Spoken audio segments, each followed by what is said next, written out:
നമസ്തേ. അൽ തഖിയ ഈ വാക്കിൻ്റെ അർത്ഥം നിങ്ങൾക്കറിയാമോ? പറയാം. 2022 തിരഞ്ഞെടുപ്പിൽ ഗോരഖ്പൂരിൽ യോഗിക്ക് ലഭിച്ച അപ്രതീക്ഷിത പ്രഹരത്തിൻ്റെ കാര്യം പറഞ്ഞു തന്നെ ഈ ഒരു വാക്കിൻ്റെ അർത്ഥം നമുക്ക് പറഞ്ഞു തുടങ്ങാം. മുസ്ലിം ആധിപത്യമുള്ള ഗോരഖ്പൂരിൽ വെറും 9 വോട്ടുകൾ മാത്രമാണ് അന്ന് യോഗി ആദിത്യനാഥിന് ലഭിച്ചത്. എന്നാൽ അവിടെയുള്ളവർ യോഗിയെ മാധ്യമങ്ങൾക്ക് മുന്നിൽ വിളിച്ചിരുന്നത് മിഷിഹ എന്നാണ്. ഗോരഖ്നാഥ് ക്ഷേത്രത്തോട് ചേർന്നുള്ള ചക്സ ഹുസൈൻ ബൂത്തിൽ യോഗിക്ക് ദയനീയ പരാജയമാണ് അന്ന് നേരിടേണ്ടി വന്നത്. ബൂത്ത് നമ്പർ 267 ജനപ്രിയ വിഹാർ സെക്കൻഡിൽ ആകെ 1016 വോട്ടർമാരാണ് ഉണ്ടായിരുന്നത്. അതിൽ 456 പേര് അന്ന് വോട്ട് രേഖപ്പെടുത്തി. അതിൽ യോഗിക്ക് ലഭിച്ചത് 9 വോട്ടുകൾ മാത്രം. അക്ഷരാർത്ഥത്തിൽ ഈ കണക്ക് കണ്ട് എല്ലാവരും ഞെട്ടി എന്നതാണ് വസ്തുത. എല്ലാവരെയും അമ്പരപ്പിക്കുന്ന ഒന്ന് തന്നെയായിരുന്നു അത്. അവർ യോഗിയുടെ പ്രവർത്തനത്തെ വല്ലാതെ പ്രശംസിച്ചുകൊണ്ടിരിക്കുന്നുണ്ടായിരുന്നു. പക്ഷെ അദ്ദേഹത്തിന് വോട്ട് മാത്രം അവർ നൽകിയില്ല. മുഖ്യമന്ത്രിയുടെ വസതിയോടും ഗോരഖ്നാഥ് ക്ഷേത്രത്തോടും ചേർന്നുള്ള പ്രദേശമാണ് ചക്സ ഹുസൈൻ, ജനപ്രിയ ബീഹാർ ഏരിയ എന്നിവ. ക്ഷേത്രത്തിൽ നിന്ന് ഏകദേശം 50 അടി ദൂരം പോലും ഇല്ല അവിടേക്ക് എന്നതാണ് സത്യം. മാത്രമല്ല, മുഖ്യമന്ത്രി യോഗിയുടെ ഗോരഖ്നാഥ് ക്ഷേത്രത്തിന് ചുറ്റുമുള്ള മിക്ക കടകളും നടത്തുന്നത് മുസ്ലിം സമുദായമാണ് എന്നത് ഓർക്കണം. അവരുടെ പ്രധാന വരുമാന മാർഗവും ഈ ഗോരഖ്നാഥ് പീഠിൽ നിന്നുള്ളതാണ്.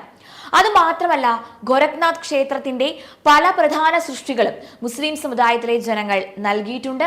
അതുപോലെ തന്നെ ക്ഷേത്രത്തിന്റെയും അനുബന്ധ കെട്ടിടങ്ങളുടെയും ഒക്കെ നിർമ്മാണ പ്രവർത്തനങ്ങൾ പോലും ഈ സമുദായത്തിലെ ആളുകളാണ് ചെയ്തു പോന്നിരുന്നത്.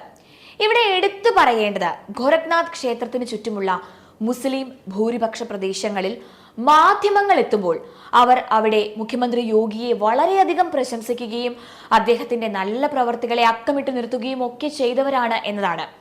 എന്നാൽ വോട്ടുകൾ എണ്ണിയപ്പോൾ യാഥാർത്ഥ്യം മറ്റൊന്നായി. BJPയുടെ പ്രാദേശിക ഘടകം പോലും ആ റിസൾട്ടിൽ അമ്പരന്നു എന്നുള്ളതാണ്. അതിൽ നിന്നും നാം ഹിന്ദുക്കൾ പഠിക്കേണ്ട പാഠം എന്നാണ്. ഇതിനെ ഖുറാനിൽ അൽ തഖിയ എന്നാണ് പറയുന്നത്. അൽ തഖിയയുടെ അർത്ഥം അവിശ്വാസികളെ കബളിപ്പിക്കുക അല്ലെങ്കിൽ വഞ്ചിക്കുക എന്നതാണ്. അവിശ്വാസികൾ എന്നാൽ അമുസ്ലിങ്ങൾ, അതായത് അമുസ്ലിങ്ങൾ ആയവരെ വഞ്ചിക്കുക, ഒപ്പം നിന്ന് അവരുടെ എല്ലാ സ്വത്തുക്കളും തട്ടിയെടുക്കുക, അവരെ പിന്നിൽ നിന്ന് കുത്തുക എന്നതാണ്. ഇതാണ് അവർ പഠിപ്പിക്കുന്നതും പ്രയോഗിക്കുന്നതും എല്ലാം തന്നെ. തങ്ങളുടെ ആവശ്യത്തിനായി നല്ല രീതിയിൽ അവർ മറ്റു മതസ്ഥരെ ഉപയോഗിക്കും, അതും എല്ലാ രീതിയിലും. പക്ഷെ അതിനു പിന്നിൽ ഇത്തരത്തിലുള്ള വൻ ഗൂഢലക്ഷ്യവുമായിരിക്കും അവർ നീക്കങ്ങൾ നടത്തുന്നത്. അൽ തഖിയയുടെ മറ്റൊരു ഉത്തമ ഉദാഹരണമാണ് ലവ് ജിഹാദ്. അന്യമതസ്ഥരായ പെൺകുട്ടികളെ, പ്രത്യേകിച്ച് ഹിന്ദു പെൺകുട്ടികളെ പ്രണയം നടിച്ച് പൂർണ്ണമായും അവരുടെ വരുതിയിലാക്കി മതം മാറ്റിയതിനു ശേഷം പെൺവാണിഭങ്ങൾക്കായി മറ്റ് സ്ഥലങ്ങളിലേക്ക് നാടുകടത്തുന്നു, അല്ലെങ്കിൽ നമ്മുടെ നാട്ടിൽ തന്നെ അവരെ പല രീതിയിൽ ഉപയോഗിക്കുന്നു.